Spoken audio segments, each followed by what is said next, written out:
নেতৃবৃন্দ উপস্থিত, উপজেলা নেতৃবৃন্দ উপস্থিত, ইউনিয়ন ওয়ার্ডের নেতৃবৃন্দ, সংগঠনের নেতৃবৃন্দ উপস্থিত, তারা বক্তব্য দেননি। বিশেষ করে এই 2 নম্বর ওয়ার্ডে যারা ভোট দিবেন, যারা স্থায়ীভাবে বসবাস করেন, আপনারাই আপনাদের বক্তব্য দিয়েছেন। এই এলাকার মানুষের কাছে ভোট প্রার্থনা করেছেন, প্রতিশ্রুতি দিয়েছেন।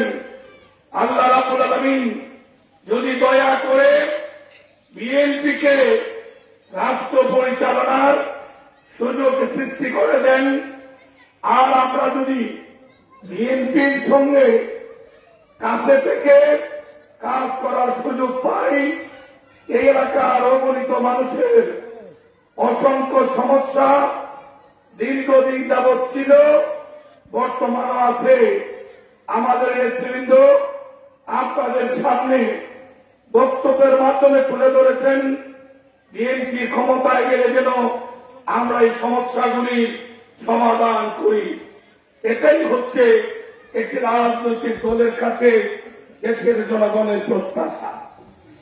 রাজনৈতিক দল জনগণের ম্যান্ডেট নিয়ে, জনগণের ভালোবাসা নিয়ে, জনগণের ভোট নিয়ে সরকার গঠন করবে এবং ক্ষমতায় থেকে ওই দলটি, ওই দলের সরকার দেশের জনগণের প্রত্যাশা পূরণ করবে। ভিন্ন মত, ভিন্ন পথের মানুষ সবসময় ছিল, সবসময় থাকবে, এটাই স্বাভাবিক।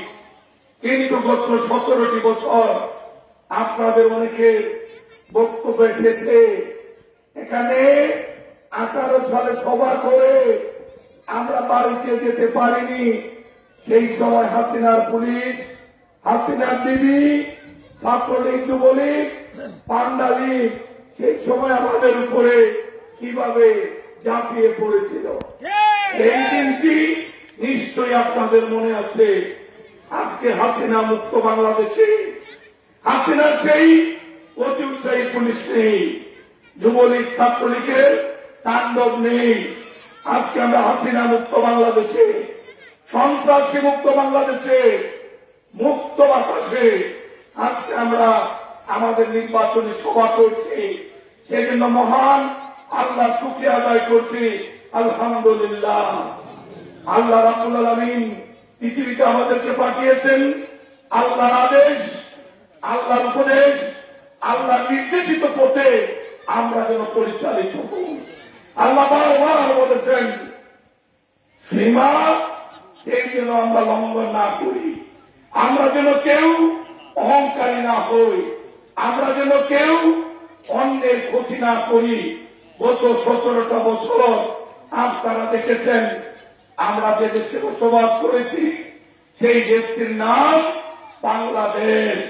স্বাধীন বাংলাদেশে আমরা পরাধীন নাগরিক হিসাবে আওয়ামী লীগের চাপে মামলায় জড়িত হয়ে আমরা কেউ ছিলাম জেলে, কেউ ছিল বাড়ি ছাড়া, কেউ ছিল এলাকা ছাড়া।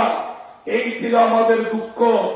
আমরা বারবার আওয়ামী লীগের উদ্দেশ্যে বলতাম খুশি আসেন, আল্লাহ রাব্বুল আলামিন সব কিছু দেখছেন, সবার চোখ ফাঁকি দেওয়া যাবে, কিন্তু মহান আল্লাহ রাব্বুল আলামিনের চোখ ফাঁকি দেওয়া যাবে না। আওয়ামী লীগ ভেবেছিল তারা বুঝি কিয়ামত পর্যন্ত ক্ষমতায় থাকবে।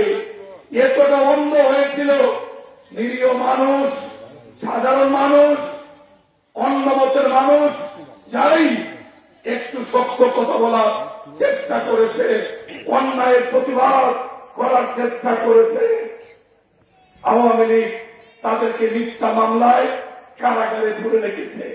দেশের সবচেয়ে জনপ্রিয় নেত্রী, 3 বারের সাবেক প্রধানমন্ত্রী দেশনেত্রী বেগম খালেদা জিয়া, উনি জনপ্রিয়তার শীর্ষে। আমরা গর্ব করি নেত্রী মোদের খালেদা, গর্ব মোদের আলেদা।